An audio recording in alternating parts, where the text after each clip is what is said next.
Everyone, আমরা আজকে টেরিডোফাইটের উপরে একটি ক্লাস নেব, একটু ইন্ট্রোডাক্টরি ক্লাস এবং দু একটা ফসিল জেনা সম্বন্ধে আমরা জানব। টেরিডোফাইট কাকে বলে আমরা সবাই জানি। এটা অ্যাকচুয়ালি একটা ক্রিপ্টোগ্যামির আন্ডারে ওয়ান গ্রুপ অফ প্ল্যান্ট। আমরা যদি ইভলিউশনটা ভালো করে দেখি, প্ল্যান্ট ইভলিউশন, তো ব্রায়োফাইটের পরে যে group of organism, group of প্ল্যান্টসের ইভলিউশন হয়েছিল তার মধ্যে সবথেকে প্রথম হলো টেরিডোফাইট। টেরিডোফাইটকে বলা হয়, pteridophyte is the first land plants on earth. অর্থাৎ আগে ইভলিউশনের দিক থেকে আমরা যদি দেখি, এর আগে ইভলভ হওয়া যেসব প্ল্যান্টস বা প্ল্যান্ট অ্যালাইড অর্গানিজমের কথা আমরা জানতে পারি, যেমন অ্যালগি, ব্রায়োফাইট, এরা বেশিরভাগটাই ছিল জলে বা উভচর উদ্ভিদ। যেমন শৈবাল সাধারণত জলেই পাওয়া যায়, অ্যালগি যেটা আমরা বলি। তারপরে ইভলিউশনের পরে তারপরে যে গ্রুপ অফ প্ল্যান্ট এলো সেটা হচ্ছে ব্রায়োফাইট, যেটাকে আমরা অ্যাম্ফিবিয়ান্সও অনেক সময় বলি, অ্যাম্ফিবিয়ান্স ইন প্ল্যান্ট কিংডম। কেননা তারা তাদের লাইফ সাইকেলে কিছুটা সময় জলে কাটায় এবং বাকি সময়টুকু তারা টেরেস্ট্রিয়াল হিসাবে অতিবাহিত করে। যেমন তাদের রিপ্রোডাকশনের জন্য জল খুব প্রয়োজনীয় জিনিস, কারণ তাদের অ্যান্থ্রোজয়েডস যেগুলো আছে সেগুলো জলে সাঁতার কেটে উগোনিয়ামের কাছে গিয়ে তারপর ফার্টিলাইজেশনটা কমপ্লিট হয়। অর্থাৎ ব্রায়োফাইটের ক্ষেত্রে জল হচ্ছে খুব এসেন্সিয়াল। তার ফলে আমরা ব্রায়োফাইটকে বলা হয় উভলিঙ্গ উদ্ভিদ বা অ্যাম্ফিবিয়ান্স প্ল্যান্ট। তো ব্রায়োফাইটের পরে যে অর্গানিজমটার উদ্ভব হলো সেটা হচ্ছে pteridophyte. Pteridophyte is the first land plant on earth. অর্থাৎ ডাঙায় বা জলের উপরে যদি কোনো প্ল্যান্ট থেকে থাকে, যে প্ল্যান্টগুলো আমরা দেখি, তার পূর্বপুরুষ হচ্ছে টেরিডোফাইট। আমরা আমাদের চারপাশে বিভিন্ন রকমের টেরিডোফাইট আমরা দেখতে পাই। আমাদের বাড়ির চারপাশে বিভিন্ন জায়গায়, পাহাড়ি অঞ্চলে যদি আমরা থাকি সেখানে তো অনেক বেশি পরিমাণে আমরা টেরিডোফাইট দেখতে পাবো, অথবা পাহাড়ি অঞ্চলে না থেকে যারা আমরা সমতল ভূমিতে যারা বাস করি সেখানে কিন্তু কিছু কিছু টেরিডোফাইট আমরা দেখতে পাই। যেমন দু একটা উদাহরণ দিলেই আমরা বুঝতে পারবো। কিছু স্পিসিস বা কিছু জেনাসের ফার্ন, কিছু মেম্বার অফ ফার্নস আমরা আমাদের বাড়ির চারপাশে খুব বেশি পরিমাণে দেখতে পাই। কিছু কিছু আছে ট্রায়োপটেরিস, কিছু কিছু আছে টেরিস, অ্যাডিয়েন্টাম, এইসব কয়েকটি টেরিডোফাইট আমরা দেখতে পাই। মার্সিলিয়া তো জল জায়গাতে খুব ভালোভাবে গ্রো করে। মার্সিলিয়া আমরা জানি শাক হিসাবে আমরা এটাকে ব্যবহার করতে পারি, খেতে আমাদের বাজারে বিক্রি হয়, আমরা ফুড হিসেবে আমরা গ্রহণ করি সেটা। তো সেই হচ্ছে ব্রায়োফাইট। ব্রায়োফাইটের এই ধরনের কয়েকটা যে উদাহরণগুলো বললাম, এছাড়াও আরও অনেক ব্রায়োফাইটস আছে। আমাদের ভারতবর্ষে প্রায় 1200-র বেশি ব্রায়োফাইটের স্পিসিস পাওয়া যায়।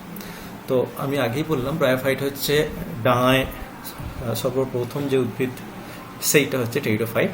তো ডাঙায় যেহেতু হয়েছে, টেরিডোফাইটের ইভলিউশন হয়েছে বা সেই জল থেকে ডাঙায় উঠেছে, তো তাদের জন্য তো কিছু জল তো লাগবেই তাদের জীবন ধারণের জন্য। জল তো জানি আমরা যে কোনো প্রাণের পক্ষে জল হচ্ছে খুব এসেন্সিয়াল একটা জিনিস। প্রাণী হোক বা উদ্ভিদ হোক, তাদের সমস্ত শারীরবৃত্তীয় কাজের জন্য কিন্তু জল দরকার হয়।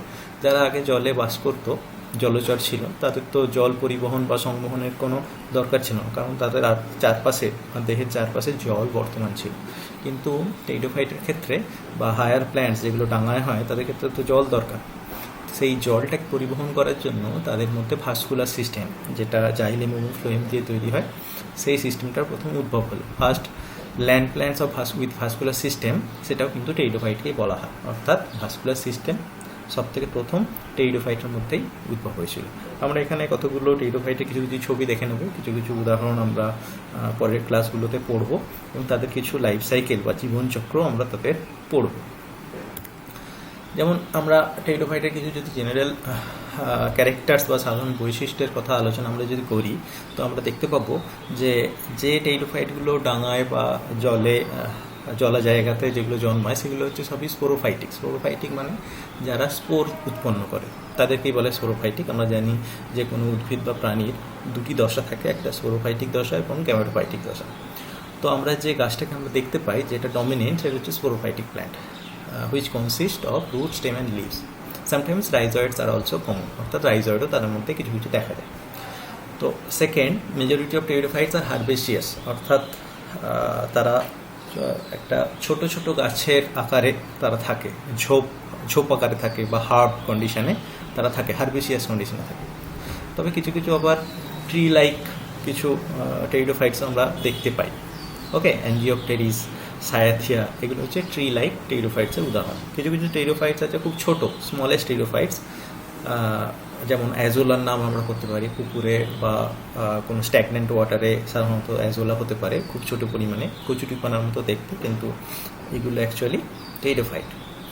Okay, next character, স্পোরোফাইটের plant body 2 টাইপসের হতে পারে। তাদের লিফ অ্যাকচুয়ালি দু রকম লিফ তাদের হতে পারে, একটা হচ্ছে মাইক্রোফাইলাস লিভস, একটা হচ্ছে মেগাফাইলাস লিভস। তো মাইক্রোফাইলাস মেগাফাইলাস লিভস কাকে বলে সেগুলো আমরা পরে আলোচনা করব। তো মাইক্রোফাইলাস লিভস এগুলো হচ্ছে খুব সিম্পল, জাস্ট একটি মাত্র তাদের মিডরিপ থাকবে, সেটা নিয়ে সেটাই হচ্ছে মাইক্রোফাইলাস লিভস। আর মেগাফাইলাস লিভস যদি সেই প্ল্যান্টসটা একটু চওড়া হয়, যেমন পাতা আমরা নর্মালি দেখি আমাদের আশেপাশে গাছগুলোতে, যেমন তাদের মিডরিপ থাকে, তাদের ভেনলেটস থাকে বিভিন্ন আকৃতির, তাদের পত্র ফলক হয়, সেটাকে বলা হয় মেগাফাইলাস লিভস।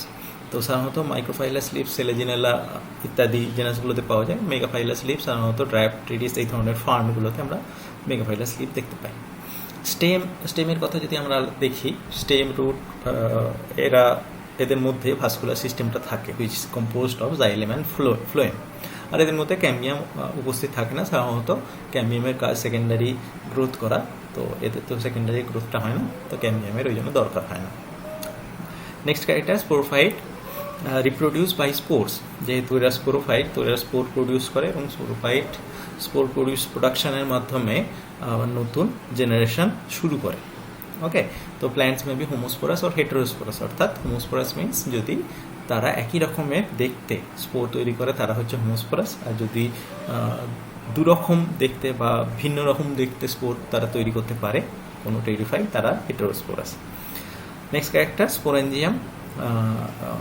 তারা স্পোরেঞ্জিয়ামের মধ্যে স্পোর ক্যারি করে, যেখানে থাকে স্পোরগুলো গাছের সাথে লেগে, সেটা হচ্ছে স্পোরেঞ্জিয়াম। এটা একটা স্যাক লাইক একটা structure, which may be the position of the sporangium may be axillary position of the sporophyll, or একটা কম্প্যাক্টলি একটা স্ট্রাকচারের মধ্যে তারা থাকতে পারে, যেটাকে বলা হয় স্ট্রোবিলাস। নেক্সট ক্যারেক্টার, আচ্ছা, এদের স্পোরেঞ্জিয়াম আবার দু রকম স্পোরেঞ্জিয়াম হতে পারে তাদের গঠনের দিক থেকে যদি আমরা বিচার করি। একটা হচ্ছে ইউস্পোরেঞ্জিয়েট টাইপ, যেটা যখন স্পোরেঞ্জিয়ামের উৎপত্তি এই গ্রুপ অফ সেল বা টিস্যু দ্বারা যদি হয়, কয়েকটা সেল যদি ইনভলভ থাকে সেইগুলোকে প্রোডাকশন করার জন্য, তখন হয়ে যাবে ইউস্পোরেঞ্জিয়েট। আর যদি মাত্র একটি মাত্র সেল, যে কোনো একটি সেল সেখান থেকে বিভাজিত হয়ে সেলটি স্পোরেঞ্জিয়াম তৈরি করে একটি গোটা, তখন সেটাকে বলা হবে লেপ্টোস্পোরেঞ্জিয়েট মোড অফ ডেভেলপমেন্ট বা লেপ্টোস্পোরেঞ্জিয়েট ফ্যাশন। নেক্সট ক্যারেক্টার, ইন ফার্নের ক্ষেত্রে স্পোরেঞ্জিয়াম গুলো একটা কম্পোজিট স্ট্রাকচার তৈরি করে, যেটাকে বলা হয় সোরাস। ওকে, 3 রকমের সোরাস আমরা সাধারণত ফার্নের ক্ষেত্রে দেখতে পাই, সিম্পল, গ্রেডেড এবং মিক্সড সোরাস। এগুলো আমরা ডিটেলে আবার পড়বো যখন ফার্ন নিয়ে আলোচনা করব, তখন আবার এগুলো ডিটেলে একটু পড়বো কাদের সিম্পল, গ্রেডেড বা মিক্সড সোরাস বলে। Next character, spores germinate to form gametophytic generation বা গ্যামেটোফাইটিক প্ল্যান্টস। স্পোরগুলো যখন জার্মিনেট করে যে জেনারেশনটা তৈরি করে, সেটা হচ্ছে গ্যামেটোফাইট জেনারেশন। অর্থাৎ স্পোর হচ্ছে স্পোরোফাইট জেনারেশনের লাস্ট সেল, যেখান থেকে গ্যামেটোফাইটিক জেনারেশন শুরু হয়। Okay, next character, in homosporous pteridophytes prothallus monoecious, অর্থাৎ যেগুলো একই রকম দেখতে স্পোর তৈরি করে, তাদের স্পোরগুলো জার্মিনেট করে যে প্রোথ্যালাস তৈরি হয়, সেই প্রোথ্যালাস আর মোনোএসিয়াস, অর্থাৎ সেই একটি মাত্র প্রোথ্যালাস, তার মধ্যেই অ্যান্থেরিডিয়াম আর্চিগোনিয়া, অর্থাৎ তাদের মেল এবং ফিমেল সেক্স অর্গান সেটা ডেভেলপ করে। আর হেটেরোস্পোরাস যারা দুরকম স্পোর তৈরি করে, দুরকম দেখতে, একটি ছোটো হতে পারে, একটি বড় হতে পারে, এরকম, তাদের প্রোথ্যালাস সবসময় ডায়াসিয়াস হয়, অর্থাৎ তাদের দুরকম প্রোথ্যালাস তৈরি হয়, একটি মেল প্রোথ্যালাস, একটি ফিমেল প্রোথ্যালাস। মাইক্রোস্পোর্স যেগুলো, অর্থাৎ ছোটো সাইজের স্পোর, সেগুলো germinate to give rise male prothalli. Okay, যেগুলো একটু বড়ো সাইজের স্পোর, সেটাকে বলা হয় মেগাস্পোর, সেগুলো give rise to female prothalli. Okay, next character, plant shows heteromorphic alternation of generation, অর্থাৎ হেটেরোমরফিক মিনস যখন দুটো জেনারেশন, অর্থাৎ গ্যামেটোফাইট এবং স্পোরোফাইট জেনারেশন দুটো আলাদা রকম দেখতে হবে, তখন সেটাকে বলা হয় হেটেরোমরফিক অল্টারনেশন অফ জেনারেশন, অর্থাৎ এদের জন্মক্রম বিভিন্ন। আর মেইন প্ল্যান বডি তো আগেই বললাম, যেটা স্পোরোফাইটিক প্ল্যান্ট, এবং সেটা হচ্ছে তাদের ডমিনেন্ট, তাদের life cycle in case of fern and also the pteridophytes. টেরিডোফাইটসের সমস্ত ক্ষেত্রেই স্পোরোফাইটিক জেনারেশন হচ্ছে ডমিনেন্ট করে। ওকে, এই মোটামুটি এগুলো হয়ে গেল জেনারেল ক্যারেক্টার টেরিডোফাইটের ক্ষেত্রে। তো আমরা আবার যখন জেনারেসগুলো পড়বো তারপর আস্তে আস্তে আমরা আরও কিছু ক্যারেক্টারের দিকে আমরা ফোকাস করব। তো ক্লাসিফিকেশনের দিক থেকে আমরা যদি দেখি, ক্লাসিফিকেশন, টেরিডোফাইটের ক্লাসিফিকেশন বিভিন্ন সায়েন্টিস্ট বিভিন্ন রকমভাবে করেছিলেন, বিভিন্ন ট্যাক্সোনমিস্ট আসলে তারা বিভিন্নভাবে টেরিডোফাইটের ট্যাক্সোনমি দিয়েছেন, টেরিডোফাইটের গ্রুপিং করেছেন বা ক্লাসিফিকেশন করেছেন। সব থেকে অ্যাকসেপ্টেড যিনি দিয়েছেন ট্যাক্সোনমিক্যাল একটা স্কেচ, তার নাম হচ্ছে পিচি সারমোনি। তো তিনি বলেছিলেন যে টেরিডোফাইট মোটামুটি 5টি ডিভিশন নিয়ে মোটামুটি তৈরি। একটা হচ্ছে সাইলোফাইটপসিডা, সেকেন্ড হচ্ছে সাইলোটপসিডা, থার্ড লাইকপসিডা, ফোর্থ ফেনপসিডা এবং 5 টেরপসিডা। ওকে, এই 5টি ডিভিশন নিয়ে টেরিডোফাইট, সমগ্র টেরিডোফাইট গ্রুপটি কম্পোজড। ওকে, তো এর ভিতরে অর্থাৎ প্রত্যেকটি ডিভিশনের ভিতরে আরও কিছু কিছু ক্লাস, কোনোটাতে একটি, কোনোটাতে দুটি বা বেশ কয়েকটি ক্লাস অনেক আছে। তো সেগুলো সম্বন্ধে আমরা কয়েকটা পড়বো এবার নেক্সট স্লাইডগুলোতে। আচ্ছা, সাইলোফাইটপসিডা যে ক্লাসটা আছে তার মধ্যে একটি জেনাস আছে যেটি হচ্ছে রাইনিয়া। রাইনিয়া একটি ফসিল জেনাস। রাইনিয়া সাধারণত ধরা হয় আর্লি ল্যান্ড প্ল্যান্টস, অর্থাৎ টেরিডোফাইটকে তো আর্লি ধরাই হয়। তো টেরিডোফাইটের মধ্যে সবথেকে প্রথম যে পৃথিবীতে এসছে ইভলিউশনের দ্বারা বা উৎপত্তি হয়েছে যার, সেটা হচ্ছে রাইনিয়া। এছাড়া আরও দু একটা আছে প্ল্যান্টস, টেরিডোফাইটস, যেগুলো হচ্ছে আদিম টেরিডোফাইটস। এদের আর বর্তমান পৃথিবীতে দেখতে পাওয়া যায় না। এদের ফসিল রেকর্ডস থেকে আমরা জানতে পারি যে এরা কতদিন আগে পৃথিবীতে এসছে এবং কবে বিলুপ্ত হয়ে গেছে পৃথিবী থেকে। এদের স্ট্রাকচার, এদের গঠন, এদের অর্গানাইজেশন, সেগুলো আমরা ফসিল রেকর্ডস থেকে জানতে পারি। তো এই রাইনিয়া বলে যে প্ল্যান্টটি, টেরিডোফাইট প্ল্যান্টটি, সেটাকে আবিষ্কার করেছিলেন ম্যাকি বলে একটা সায়েন্টিস্ট 1913 সালে। 1913 সালে রাইনি চার্ট বেড, স্কটল্যান্ডের একটি ফসিল বেড, তার নাম হচ্ছে রাইনি চার্ট বেড। আর এটাকে সব থেকে প্রথম ডেসক্রাইব করেছিলেন বা তার ক্যারেক্টারাইজেশন করেছিলেন কিডস্টোন এবং ল্যাং 1917 সালে। ওকে, তো এই তারা বলেছিলেন ফসিল রেকর্ডসগুলো ঘেঁটে যে রাইনিয়া প্ল্যান্টটি সব থেকে প্রথম পৃথিবীতে এসেছিল মিডিল ডিভোনিয়ান পিরিয়ডে। সব থেকে প্রথম ল্যান্ড প্ল্যান্টস যাদের মধ্যে ভাস্কুলার সিস্টেম এক্সিস্ট করে। আমরা দেখবো আস্তে আস্তে এগুলো যখন ক্যারেক্টারাইজেশন আমরা পড়বো তখন আমরা দেখবো।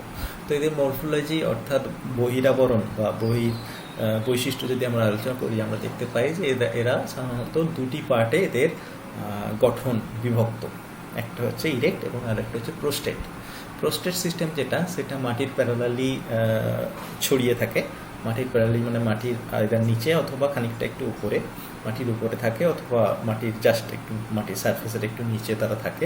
এরা সাধারণত রাইজয়েডস এদের মধ্যে থাকে। এরা রাইজোম লাইকস একটা স্ট্রাকচার, যে প্রোস্টেট সিস্টেমটার কথা বলছি সেটা সাধারণত মাটির প্যারালাল থাকে। এটাকে রাইজোম বলে। রাইজোমের কাছে, রাইজোমের সাথে কিছু কিছু রাইজয়েডস, তার কিছু অবশিষ্টাংশ অবশ্যই ফসিল থেকে আমরা দেখতে পাই। কিছু কিছু রাইজম সুতোর আকারে বা ছোটো ছোটো গুচ্ছাকারে কিছু রাইজয়েডস কিছু আমরা দেখতে পাই। আর প্রোস্টেট সিস্টেমটা ইরেক্ট সিস্টেম থেকে লংগিটিউডনালি 90 ডিগ্রিস অ্যাঙ্গেলে ইমার্জ করেছে। প্রোস্টেট সিস্টেম এর উপরে, ইরেক্ট সিস্টেমটা উপর দিকে ইমার্জ করেছে। Erect system composed of stem like structure, aerial shoot যেটাকে বলে। আর এদের লিফ বলে কোনো কিছু নেই, অর্থাৎ এদের কোনো অ্যাপেন্ডেজেস বা লিফ লাইক কোনো স্ট্রাকচার এদের নেই। শুধুমাত্র এদের একটি বেয়ার স্টেম, অর্থাৎ একটি প্লেন, একটি শুট লাইক স্ট্রাকচার এদের মধ্যে রয়েছে। আর কিছু অ্যাডভেন্টেজিয়াস ব্রাঞ্চেস রয়েছে। এদের ব্রাঞ্চিং যেটা, সেটা হচ্ছে আদিম প্রকৃতির, যেটা ডাইকোটোমাস ব্রাঞ্চিং। সব থেকে আদিম ব্রাঞ্চিং আমরা জানি ডাইকোটোমাস ব্রাঞ্চিং, অর্থাৎ একটি ব্রাঞ্চ থেকে দুটি আকৃতির দুটি ব্রাঞ্চ যখন লিবারেট করবে তখন সেটাকে ডাইকোটোমাস ব্রাঞ্চিং বলা হবে। আবার সেই ব্রাঞ্চটা আবার খানিকটা দূর উঠে আবার ডাইকোটোমাসলি ব্রাঞ্চ করে এইভাবে একটি বুশি বা একটি হার্বেসিয়াস হ্যাবিট্যাট তৈরি করেছে। ওকে, আর এদের দুরকম ব্রাঞ্চিং আমরা দেখতে পাই। অ্যাডভেন্টিজিয়াস যে ব্রাঞ্চিংগুলো এদের রয়েছে, এদের আলটিমেট যে ব্রাঞ্চিংগুলো রয়েছে, এদের দুরকম ব্রাঞ্চিং আমরা দেখতে পাই ফসিল রেকর্ড থেকে। একটি হচ্ছে স্টেরাইল ব্রাঞ্চ, যাদের মধ্যে আর কোনো অ্যাপেন্ডেজেস বা কোনো রকম সেক্সুয়াল স্ট্রাকচার নেই। আর একটা হচ্ছে ফার্টাইল ব্রাঞ্চ, যাদের টপ পোর্শনে, যেসব ব্রাঞ্চিংয়ে টপ পোর্শনে একটি লম্বা গোলাকার এবং একটু লম্বাটে স্পোরেঞ্জিয়াম থাকে। অর্থাৎ উপরে যে আমরা ছবিটা দেখতে পাচ্ছি ইয়েলো কালারের লম্বা লম্বা একটু গোলাকার মাকুর আকৃতি যেটাকে বলে, সেটা হচ্ছে একটি স্পোরেঞ্জিয়াম।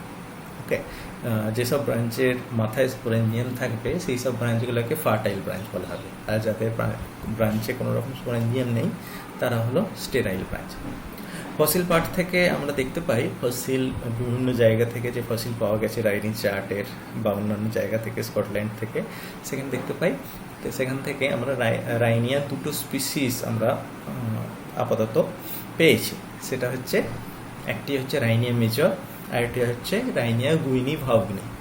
রাইনিয়া মেজর একটু তাদের সাইজটা একটু বড়, একটু স্টাউট, একটু হাইটটা বেশি দেন দ্য রাইনিয়া গুইনি ভাউগনি, যেটা হচ্ছে আর একটু ছোট, একটু বেঁটে। তারপর তাদের গ্রোথটা খুব বেশি হয় না as in case of Rhynia major. তো এই দুরকম স্পিসিসের কথা আমরা জানতে পারি রাইনিয়ার ফসিল রেকর্ডস থেকে। দুটো স্পিসিস আমরা জানতে পারি। Next slide. আচ্ছা, মরফোলজি পার্ট হলো, বহিরাকৃতির পার্টটা গেল। এবার আমরা অ্যানাটমিক্যাল স্ট্রাকচার কিছু দেখব। ফসিল রেকর্ড থেকেই অ্যানাটমিক্যাল স্ট্রাকচারগুলোর কথাও আমরা জানতে পারি। অ্যানাটমিক্যাল স্ট্রাকচারগুলো আমরা সাধারণত স্টেমের অ্যানাটমি বা স্পোরেঞ্জিয়ামের অ্যানাটমি, এই দুটোই আমরা দেখতে পাই। এই দুটোই স্ট্রাকচারই সাধারণত আছে। তো স্টেমের অ্যানাটমি খুব সিম্পল। স্টেম সাধারণত এদের গোলাকার হয়। এদের আউটলাইনটা যদি আমরা দেখি সেকশন করে, লংজিটুডাল সেকশন, অর্থাৎ আড়াআড়িভাবে যদি আমরা একটি স্টেমকে দেখি উপর থেকে নিচে, স্টেমটার বহিরাবন বা তার আউটলাইন যেটা আছে সেটা সাধারণত গোলাকার, মোরলেস সার্কুলার, একটু এবড়ো খেবড়ো হতে পারে, একটু গোলাকার হয়। আর তাদের এপিডার্মিস একটি থাকে, epidermis single layer of epidermis তাদের থাকে, এবং এপিডার্মিস এর মধ্যে কিছু কিছু স্টোমাটা থাকে। অর্থাৎ তাদের ফসিল রেকর্ডসে স্টোমাটার প্রেজেন্সও আমরা দেখতে পাই। অর্থাৎ there epidermis is traverse by the presence of stomata. আর এপিডার্মিসের বাইরে একটু কিউটিক্যাল লেয়ার থাকে, কিউটিক্যাল লেয়ারের এভিডেন্সও আমরা পেয়েছি এখানে। আচ্ছা, এপিডার্মিসের নিচে থাকে কর্টেক্স। কর্টেক্সকে সাধারণত দুটো ভাগে ভাগ করা হয়। বাইরের দিকে কয়েকটি লেয়ারকে বলা হয় আউটার কর্টেক্স, এবং ভিতর দিকের কিছু লেয়ার ইনার কর্টেক্স বলা হয়। সাধারণত কর্টেক্স প্যারেনকাইমাটাস কোষ দিয়ে তৈরি হয়, প্যারেনকাইমাটাস সেলস, এবং কিছু এয়ার স্পেসেস তাদের মধ্যে থাকে। প্যারেনকাইমাটাস সেলস সাধারণত সেলুলোজ দিয়ে তৈরি হয় এবং এরা থিন ওয়াল্ড হয়। আর এদের মাঝখানে, স্টেমের একদম মাঝখানে, সেখানে কিছু জাইলেম পাওয়া যায়। সাম traces of xylem is there, অর্থাৎ জাইলেম পাওয়া যায়, এবং তাকে ঘিরে থাকে কয়েকটা ফিউ লেয়ার্স অফ ফ্লোয়েম। অর্থাৎ এদের স্টেমের মধ্যে জাইলেম এবং ফ্লোয়েম থাকে, এবং যেহেতু জাইলেম সব থেকে ভিতরে থাকে এবং ফ্লোয়েম তার চারদিকে আবরণ করে থাকে, তো এই ধরনের ভাস্কুলার বান্ডেলকে বলা হয় প্রোটোস্টিলি। অ্যাকচুয়ালি জাইলেম এবং ফ্লোয়েম নিয়ে তৈরি হয় স্টিলি। ভাস্কুলার বান্ডেলের আরেক নাম হচ্ছে স্টিলি। তো সেটাকে বলা হয় প্রোটোস্টিলি। প্রোটোস্টিলি হচ্ছে সবথেকে সিম্পল স্টিল, যেখানে জাইলেম মাঝখানে ভিতরে থাকবে এবং ফ্লোয়েম তার চারদিকে একটি আবরণ করে থাকবে। শুধুমাত্র এই সিম্পল স্ট্রাকচার নিয়ে যদি কোনো একটি ভাস্কুলার বান্ডেল বা স্টিলি তৈরি হয়, তো সেটাকে বলা হয় প্রোটোস্টিলি। প্রোটোস্টিলির মধ্যে আবার বেশ কয়েকটি ভাগ আছে, আমরা পরের ক্লাসগুলোতে এই ভাগগুলো আমরা দেখব। প্রোটোস্টিলির মধ্যে সবথেকে সিম্পল হচ্ছে হ্যাপ্লোস্টিলি। ঠিক আছে, এই হ্যাপ্লোস্টিলি কন্ডিশন এই রাইনিয়ার ক্ষেত্রে আমরা দেখতে পাই। অর্থাৎ আমরা যদি আবার একটু রিক্যাপ করে নিই, তো এদের স্টেম অ্যানাটমি খুব simple. Single layer of epidermis থাকে, ফিউ কিউটিকলস, আউটার লেয়ার, এবং কিছু স্টোমাটাও এখানে থাকে। আর cortex, parenchymatous cortex divisible into outer and inner cortex and stele is simple protostele, যেখানে জাইলেম ভিতরে এবং তার চারিদিকে ফ্লোয়েম আবরণ করে থাকে। এই হয়ে গেল স্টেমের অ্যানাটমি। ওকে, এবার আমরা স্ট্রোবিলাসের একটু অ্যানাটমিক্যাল স্ট্রাকচার দেখে নেব। স্টেম অ্যানাটমির মতো স্টেম অ্যানাটমি তো এলএস লঙ্গিটিউডাল সেকশন করে, ট্রান্সভার্স সেকশন করে দেখতে পাওয়া যায়, কিন্তু ইন কেস অফ স্ট্রোবিলাস বা স্পোরেঞ্জিয়াম আমরা লঙ্গিটিউডাল সেকশন করবো। তাহলে আমরা লম্বালম্বি যে অংশ দেখতে পাবো সেখানে সবথেকে ভালো অর্গানাইজেশনটা আমরা বুঝতে পারবো। তো ফসিল রেকর্ডসে এরকম লঙ্গিটিউডাল সেকশনও তাদের এভিডেন্সও পাওয়া গেছে। লঙ্গিটিউডাল সেকশন অর্থাৎ লম্বালম্বি ভাগ করলে কীরকম দেখতে হবে একটি স্পোরেঞ্জিয়ামকে, তো সেটা আমরা দেখতে পাই।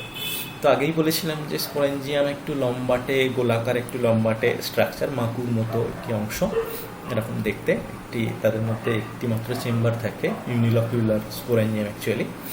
আর স্পোরেঞ্জিয়ামের বাইরে একটি মোটা জ্যাকেট লেয়ার থাকে, অর্থাৎ তাদের আবরণ, স্পোরেঞ্জিয়ামের আবরণ, স্পোরেঞ্জিয়াম লেয়ারের আউটার জ্যাকেট, সেটা ফিউ লেয়ার্স থিক, কয়েকটি লেয়ার দিয়ে সেটা তৈরি, যেটা স্পোরেঞ্জিয়ামের ভিতরে স্পোরগুলো থাকে বা তাদের অংশগুলো সেগুলোকে প্রোটেক্ট করে।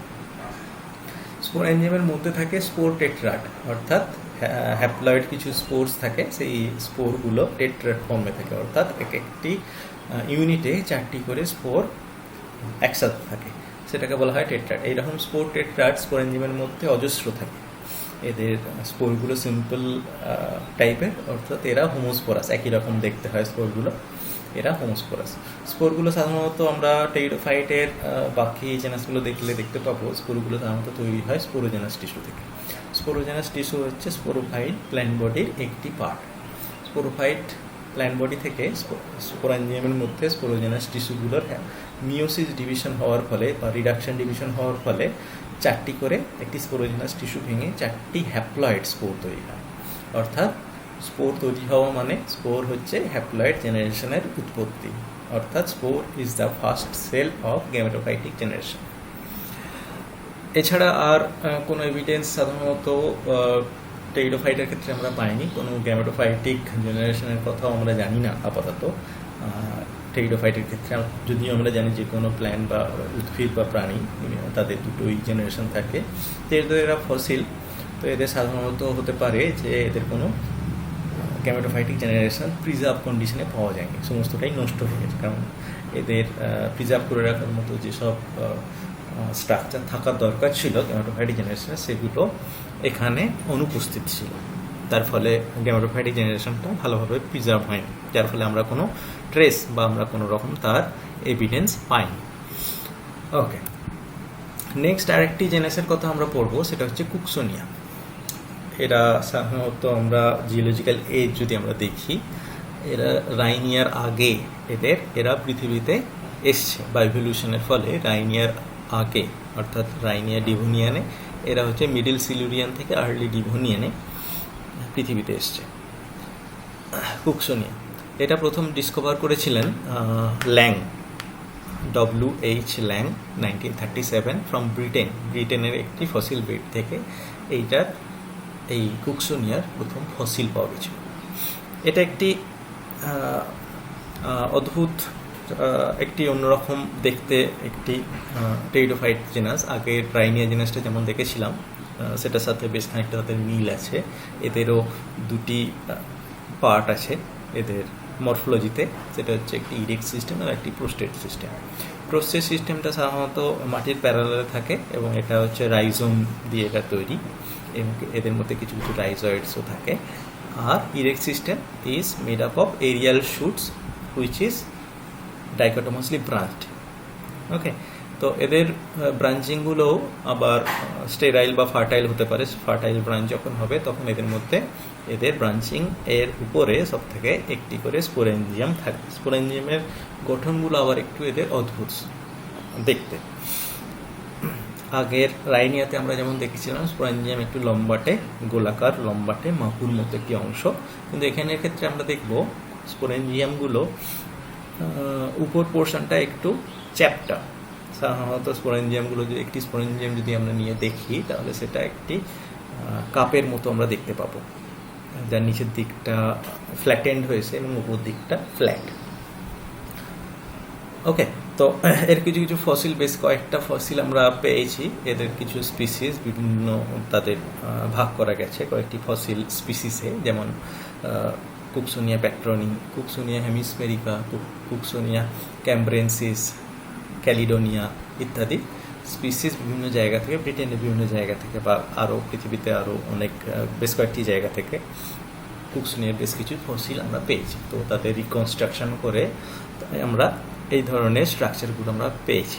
এদেরও স্টেম যে অ্যানাটমি বা ইন্টারনাল স্ট্রাকচার অফ স্টেম এদেরও মোটামুটি রাইনিয়ার মতোই সিম্পল। এদের এপিডার্মিস থাকে, সিঙ্গেল লেয়ার অফ এপিডার্মিস, তারপরে কর্টেক্স থাকে। Cortex is made up of parenchyma cells. এদের জাইলেম ফ্লোয়েম থাকে, xylem phloem which constitute the vascular bundle of stele, যেটাকে প্রোটোস্টিলি টাইপ অফ স্টিলি বলা হয়। আর সব থেকে ডিফারেন্ট পার্ট সেটা হচ্ছে এদের স্পোরেঞ্জিয়াম। স্পোরেঞ্জিয়ামের সম্বন্ধে খুব বেশি কিছু হয়তো এখানে জানা যায় না, তবু আমরা যতটুকু জানতে পেরেছি দেখেছি যে স্পোরেঞ্জিয়ামের উপর পোর্শনটা flat structure, one celled thick operculum যেটাকে বলা হয়। এর মধ্যে কিছু হাফ সার্কেল করে কিছু স্পোরোজেনাস টিস্যু তার এভিডেন্স কিছু পাওয়া গেছে। এছাড়া স্পোরেঞ্জিয়ামের আরও কিছু কিছু পার্ট, কিছু মাইক্রোস্পোর্স এখানে কিছু কিছু পাওয়া গেছে। এই স্পোরেঞ্জিয়ামটা একটি স্টক বা সাবটেন্ডিং অ্যাক্সিসের ওপরে এরা সাপোর্টিভ কন্ডিশনে এরা থাকে। শুধুমাত্র এই বেশি এর ডিটেল খুব বেশি কিছু পাওয়া যায়নি কুকসোনিয়ার ক্ষেত্রে। কুকসোনিয়া অ্যাকচুয়ালি আর্লি ল্যান্ড প্ল্যান্টসের মধ্যে পড়ে, যা ফসিল রেকর্ড থেকে শুধুমাত্র এদের এইটুকুই জানা গেছে। ওকে, তো আজকে এই অবধিই থাক এই ক্লাসটা। আশা করছি তোমরা সবাই ঠিকঠাক বুঝতে পেরেছো, কোনো অসুবিধা হয়নি। টেরিডোফাইটের আজকে একটু ইন্ট্রোডাক্টরি ক্লাস আজকে নেওয়া হলো। তার মধ্যে তার জেনারেল ক্যারেক্টার্স কী কী আমরা দেখতে পাই, টেরিডোফাইটসের বৈশিষ্ট্য, তারা কোথায় হয়, আর আর্লি টেরিডোফাইটসের দু একটা মেম্বারের কথা, অর্থাৎ সবথেকে প্রথম টেরিডোফাইট কেন বলে বা তাদের কোন কোন ক্যারেক্টার্স থাকে, তাদের দু একটা জেনাসের ক্যারেক্টার। Okay, thank you.